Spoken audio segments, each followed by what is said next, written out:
And I heard, as it were, the noise of thunder, one of the four beasts saying, "Come and see." And I saw, and behold, a white horse. A quote that works well in the beginning of the Dawn of the Dead, it works pretty well here too, if that first horseman is indeed pestilence. Welcome to the Mad Ramble, the podcast where we're insane enough to question just about everything that exists in the quest to create a better world. My name is Astiago de Tropica, the laid-back outcast and free thinker from Los Estados Unidos, and I will be y'all's guide through the madness of modern society to find that ever-elusive truth within. And as society is currently on lockdown, depending on where you happen to be in the world, and it seems heavily divided in how we should respond to this global pandemic. But the problems in both that response and the perception of this disaster, or in any disaster, run a lot deeper than what's being talked about. Because it's not about masks. It's not about social distancing. It's not even about teetering on the edge of economic collapse. It's about fear. It's about manipulation, needless division, and worst of all, highly unnecessary authority. Because the fallout from this plague was entirely avoidable. It's wholly man-made. The political and economic systems that exist in the U.S. has been a house of cards for a long time. Those in charge attempting to pretend that everything's fine just to maintain their illusion of power. And why wouldn't they? It's self-interest. But the moment that shit hits the fan, the whole thing falls apart. The lie that somehow, if you give up responsibility and give power to authority, that you'll be safe, has been shown to be untrue. Now, whether that's in working for someone else in a corporation or in delegating power to a politician who have these outlandish claims about being able to keep you safe, it's not that rulers have no intention of keeping their promises. It's just they've always been unable to do so. And the manipulation of our fear to get into power is only about them and their cronyism in the end. Whether that's in modern Hungary, Brazil, or Turkey, or historically in Nazi Germany, or Soviet Russia, or pinche communist China, it's a very similar story across human history. As long as we remain ignorant of the fact that all too often those who claim to protect us from fear are actually manipulating our fears for their benefit, then we will be contributing to the misfortunes of the world. Academy of Ideas, good YouTube channel. I think my generation has this image of past communism and fascism as somehow the golden standard. That modern skinheads and comunistas, the pendejos, are a pale imitation of what went before. But that's just image born from video games, mostly like Wolfenstein or the Red Alert series. The fascists were always a hollow shell, only out for themselves. So were the Bolsheviks, as the so-called vanguard party of the proletariat. It doesn't matter what they preach. The economy of Nazi Germany was incredibly unstable and doomed to fail because it was based upon stealing, on kleptocracy. First from a subset of the local population, the Jews, and yes, of course, murdering them as well, but then stealing from neighboring countries. They would have collapsed internally if they hadn't invaded the Soviet Union, which failed anyway, but an economy based on theft is not going to last, nor is one based on authority. Because these kleptocrats, they promise stability, safety, security, things that no human can guarantee. Because there is no certainty in this world, as scary as that sounds. The only thing you can truly control is yourself. Your behavior and how you choose to react, whether that's in controlling your fears or in letting them control you. Fear is the mind killer. Fear is the little death that brings total obliteration. Frank Herbert, Dune. In psychology, fear overwhelms logic and decision making. If you let it get out of control, you end up making some very bad decisions, especially in who you let manipulate you for their own benefit. just for small promises of taking that fear away. Even though it's not in their best interest to do so, because without fear, they can't manipulate you anymore. Scarecrow from Batman's Rogues Gallery might as well be a metaphor for politicians. Fear is created by numerous organizations, with a stake in creating fear while they promise to eradicate it. Fear circulates within a wealthy economy of powerful interest groups dependent on ensuring that we remain scared. Theologians, politicians, the media, physicians, and the psychological services all depend upon our fright. Johanna Burke, or Bork, like a Swedish dog. No, I think you can start to guess what all of this has to do with the coronavirus itself. Fear of which has just about overwhelmed societies across the globe who were already being manipulated by an endless series of boogeymen, real and imagined. That gives authoritarians their power. Because the virus is real, but that doesn't mean politicians can do anything about it. No matter how much power you give them, they'll just end up being Emperor Palpatine. Except without, controlling both sides of the Clone War, just their own, and just for their own benefit. No good crisis goes unwasted. 9/11 happens? Well, pass the Patriot Act. How does spying upon the American people help fight global terrorism? It doesn't. Not a single case has been helped by their excessive mass surveillance, at least that they've deemed to tell us, although it does make people far more obedient when they think they're constantly being watched.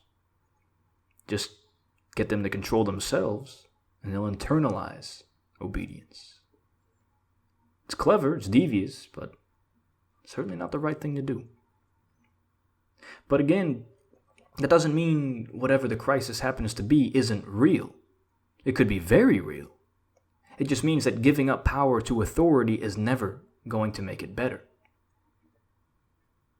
And we keep pretending in this country that things can only get better. That somehow we've reached the end of history, that further developments, both good and bad, won't happen. But there is no natural progression to human history. It's an endless series of choices made that created the world we know today.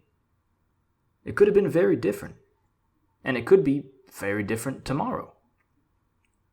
There are types of government and society that we haven't seen yet, that are yet to be thought up and fought for.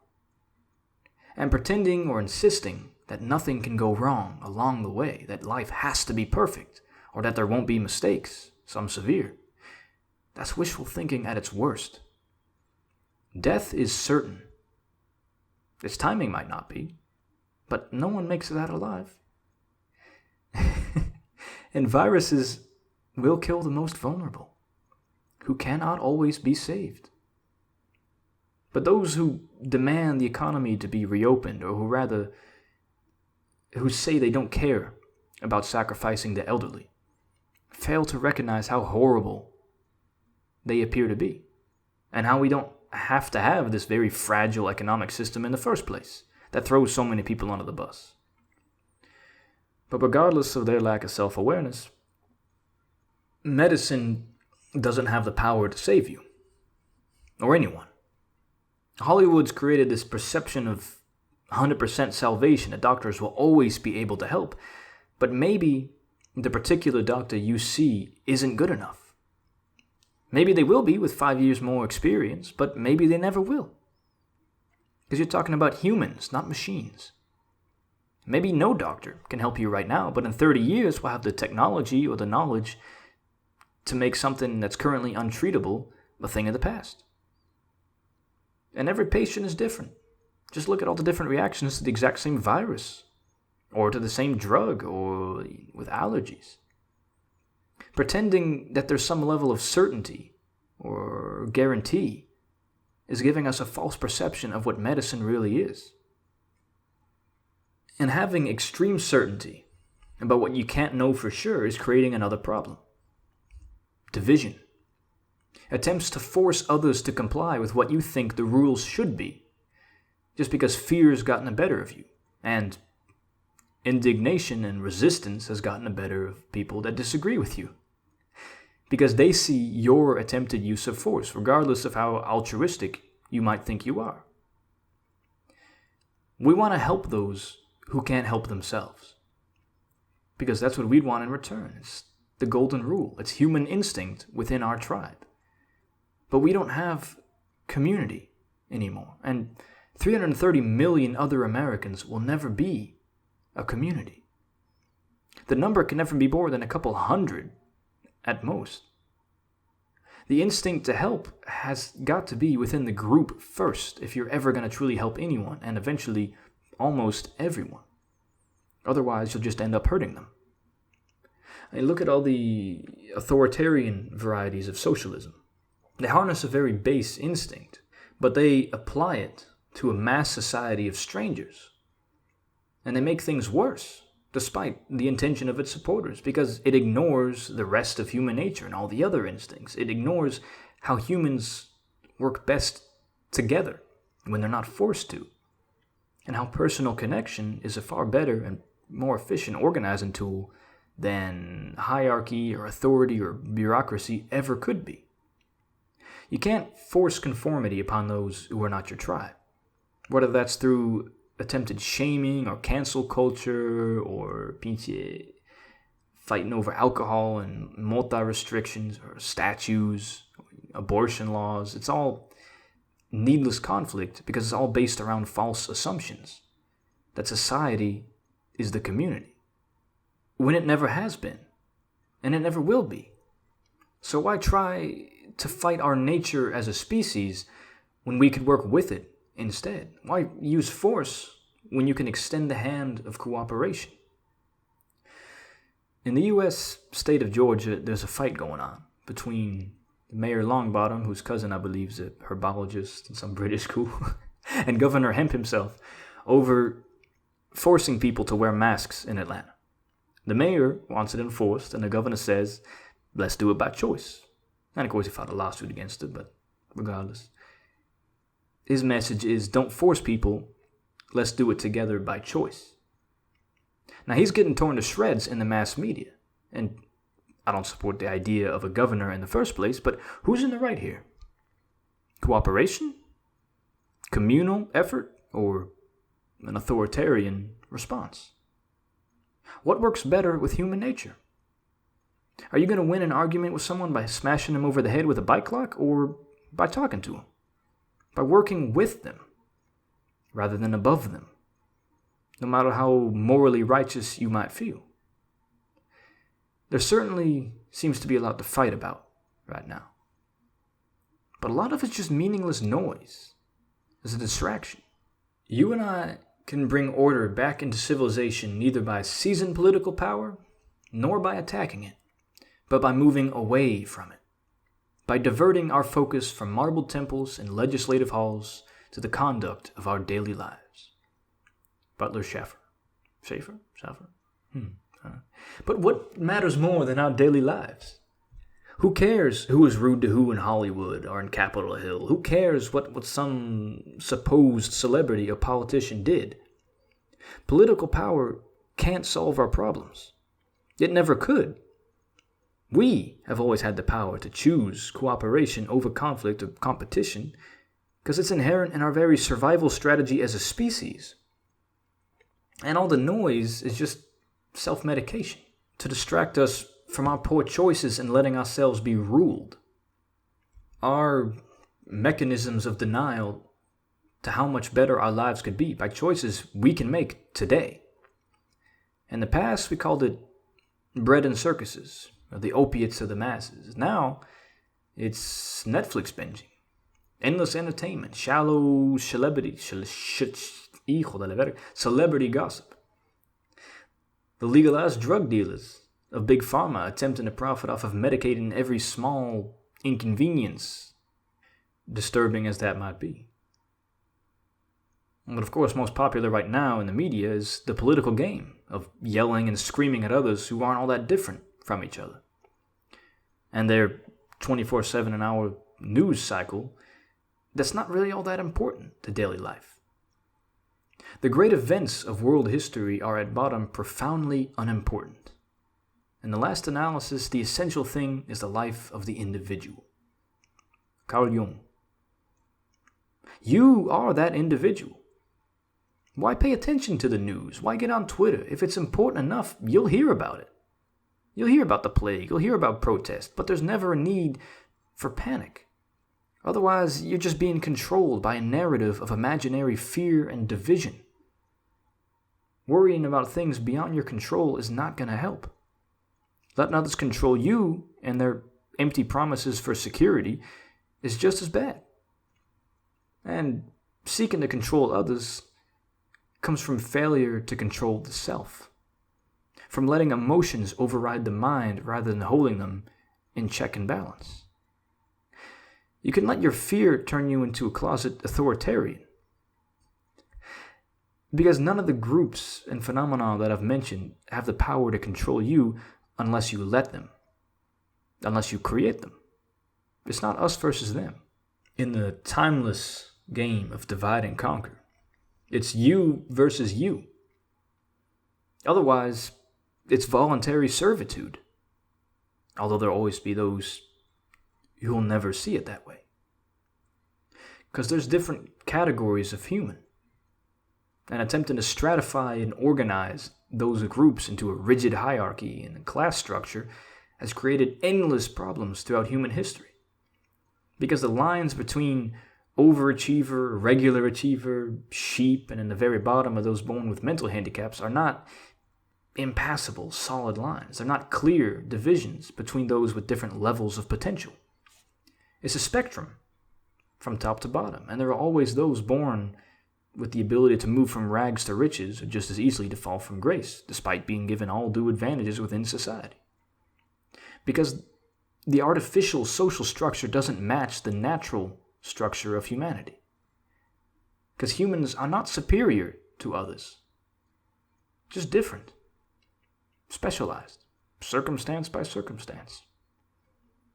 You won't often find the supposed top category of person in the upper ranks of society.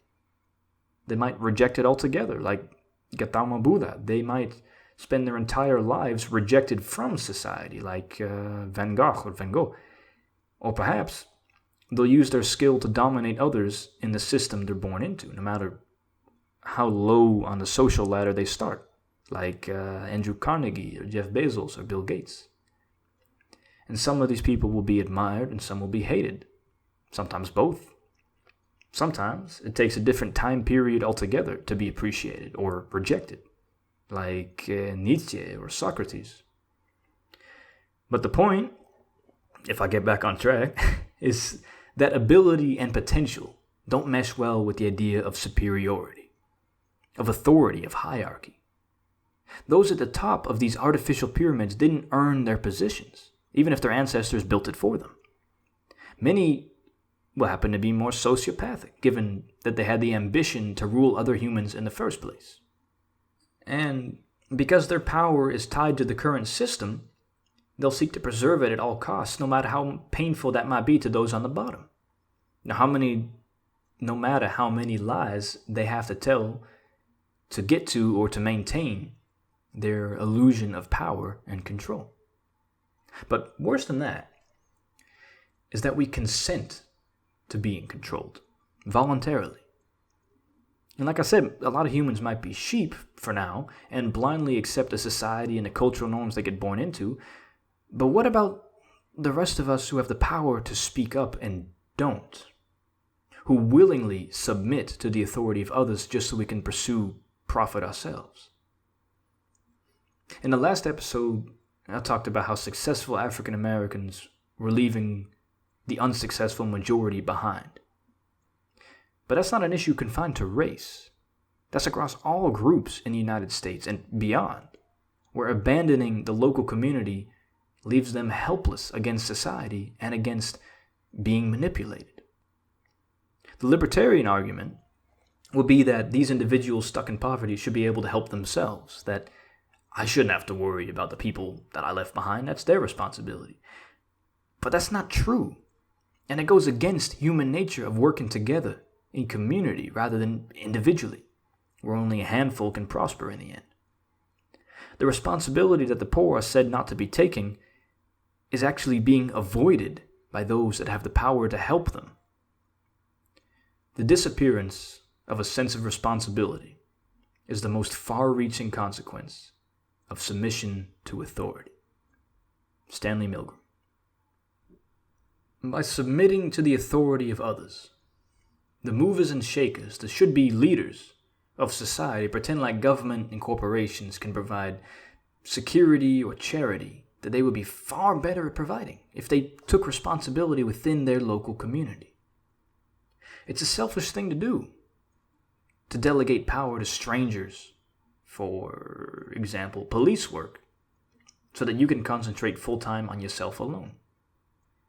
Look how well that turned out in the modern day. Strangers with power over strangers who don't have the means to fight back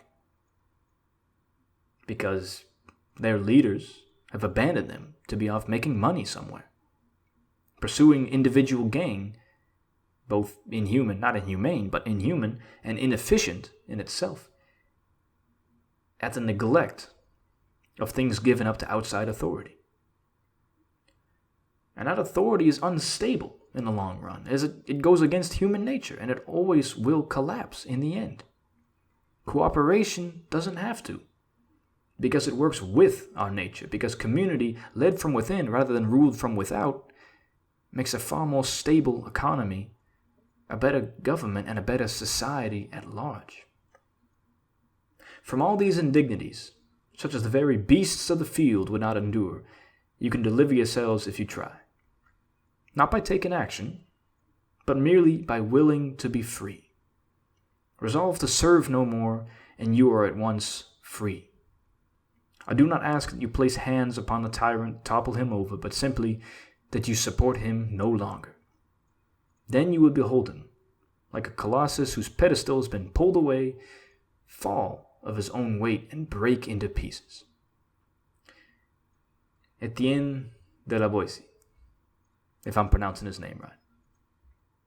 We don't need violence to change the world. Once a revolution passes that stage, it simply creates another authority to replace the last one. The moment that communists or anarchists or anyone decided that violence was acceptable, their ideas were lost in the struggle, because they'd always have to be forced upon others. And in history, that might be the way stagnation was avoided, with the tree of liberty constantly being refreshed by blood from conquest and rebellion and revolution to create an endless series of regimes. But we have a lot more to lose today than in the fall of the Roman Empire or in the Bronze Age collapse. A lot more. And if you want to tear it all down, then you're missing the greatest opportunity ever presented to the common people for peaceful change, to recreate community, to have sustainable economic and social systems that don't run themselves in the ground every 10 years, to be the greatest our species has ever been. But we can't do it alone. Not as individuals. Not with so many who always consent to being ruled. The world needs heroes. And leaders again, not rulers. Now more than ever. It doesn't need anti-heroes. Those that have given up trying to be great, who will always see themselves as the victim rather than attempt true self-control. There's a fetish, almost, in desiring chaos, in desiring the apocalypse with the nihilism and disillusionment, disillusionment, there we go, that pervades modern society. But you can't let the bastards get you down. Don't be ashamed to be happy, no matter how hard others try to force their misery upon you, because otherwise there'd be no happiness in the world. Because there will always be those who choose to be miserable, especially if they don't realize it's a choice, or especially if they don't want to realize it's a choice. When the whole world's running towards a cliff, he who is running in the opposite direction appears to have lost his mind. C.S. Lewis. That's the heroes we need today. Not those of sacrifice, because it's not a zero-sum game where someone has to suffer for others to prosper. We can all prosper together. A hero is one of courageous acts and nobility of character, who, when they have individual power, chooses to help rather than to hurt and enforce their will. With great power comes great responsibility. And Spider-Man will always be in the top 5 for that reason, but he's not number 1, disappointing as that might be to his fanboys. You know who is? Dying Planet, Desperate Scientists, Last Hope, Kindly Couple, Superman. A farm boy from Kansas who's not a god, Zack Snyder, but someone with immense power, who chooses to help rather than force his will upon the world. That's why he'll always be the ultimate hero, no matter how cheesy he seems to be. No matter how many times he gets called outdated or the big blue Boy Scout, he still chooses to do what's right, to be a symbol for others of truth, justice, and the American way. And that's worth fighting for. You will give the people of Earth an ideal to strive towards. They will rise behind you, they will stumble, they will fall. But in time, they will join you in the sun, Kal-El. In time, you will help them accomplish wonders. Jor-El, Man of Steel. Superman made his choice a long time ago. What do you choose? My name is Astiago de Tropica, and this has been the Mad Ramble. I publish an episode every Friday barring unforeseen circumstances, and if you enjoyed this one or have some questions, comments, or criticism, you can find us on Facebook at the Mad Ramble. Or if you're listening on our YouTube channel, then feel free to comment, like, and subscribe for future podcasts. Next week, I'll be getting into some of those crazy political ideals that I mentioned on how to truly save the world. But until then, thanks for listening, and I'll see you next time. Paz y viva Superman.